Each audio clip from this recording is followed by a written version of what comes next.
Okay जी। सो हम बात कर रहे थे जजमेंटल और मैकेनिकल स्ट्रेटजीज़ की। तो इसमें जो है वो मैं आपके साथ एक वीडियो शेयर करता हूँ। यहाँ पे जो है वो एक्सेल के अंदर उसने डिटेल के अंदर जो है वो पूरा का पूरा मैकेनिज़्म बनाया हुआ है।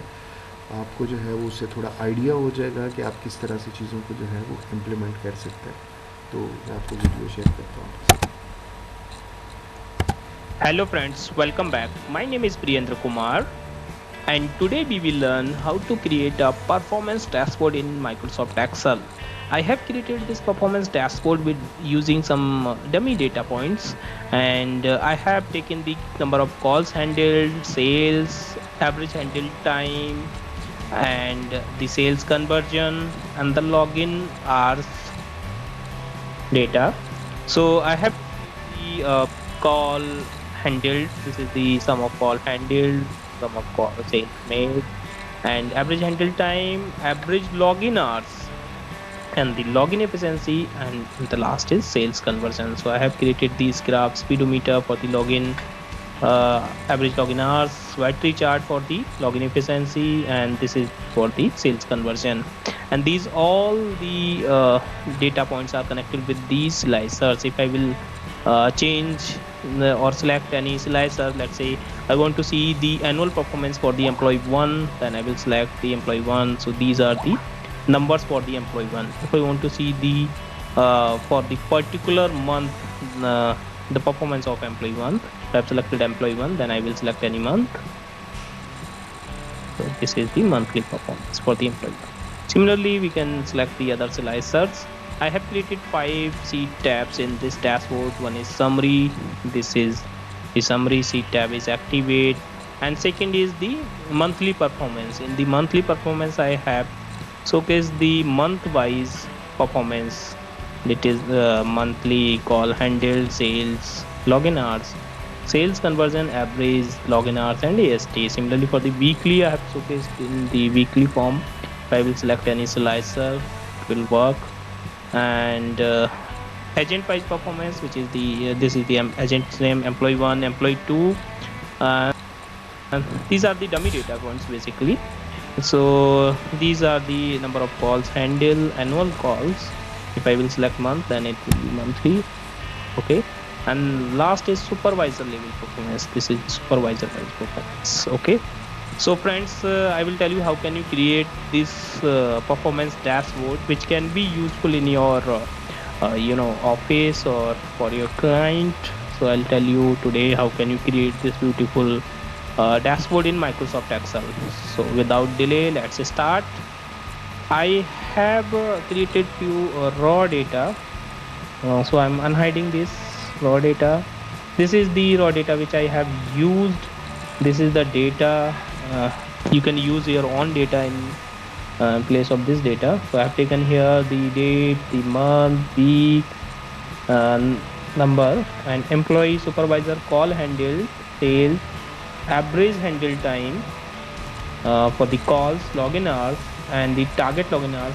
And this is the calculated field in this table. I have put a calculation here, which is the this is the total handle time basically, and I have put it here call handle multiply by average handle time, so that we can use in a calculated field over the pivot. Okay. So what I'm doing here, I'm just selecting this data and copying in a new workbook. I have created a new workbook, Control N, and I have pasted this data here. So I will tell you from the starting how can you create this dashboard step by step. Okay, so I request you to please watch this video till the end. Okay, friends, so I'm renaming this worksheet as raw data.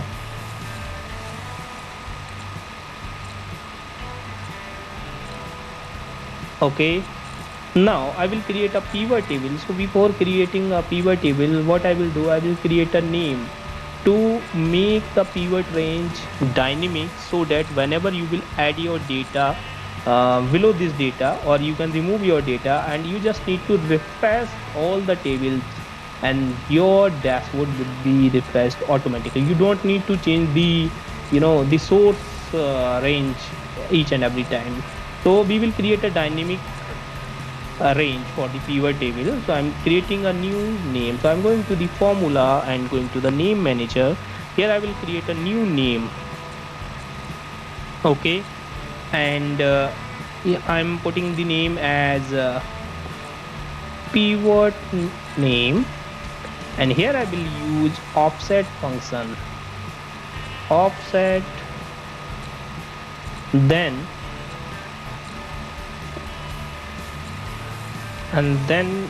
for rows and column we will take blank. So I'm putting the continuously 3 commas, and then I will use the count A for the height, and we'll take this range which is A to A, take it close, then count A for the width, and we'll take the number of columns,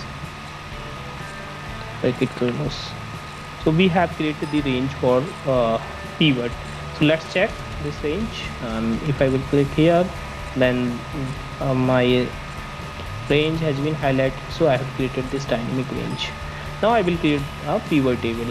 Okay, so I am using the shortcut as Alt D P F, and here let's say I'm taking the month wise any performance.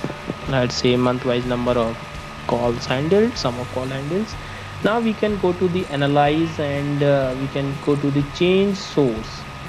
Now source, we have selected this, so we can change this source and press F3, and the name which we have created is highlighted now. So I'll select the pivot range and click OK. Okay, so now pivot range has been a dynamic range. If I will add anything below this, let's say I'm taking as November data, taking this as 1st November, let's say, sorry, this is the month. If I will take here as November, and here as you are seeing the data is up to October only. If I will refresh this, then November data has been added here. Okay, automatically without changing the name range. So let's delete this. Now I will refresh this. So our pivot range has been a dynamic range. Now we will create this pivot. Okay, so let me drag the sales, and then the login hours. We'll take the average login hours, not the sum of login hours.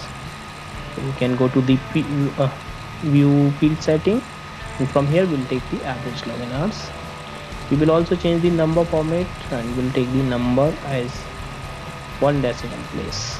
Okay, now for the average handle time and sales conversion and login efficiency, we will create a calculated field. Okay, so I'm going to the analyze and going to the field items and sets. Here I'm adding a calculated field. First of all, I will add a calculated field for the AST, which is average handle time. So my average handle time would be a total handle time divided by number of calls handled. So my average handle time per call would be available. Let's add it. And the second formula we will take, so average handle time AST is available here. I will change the number format as it is in seconds.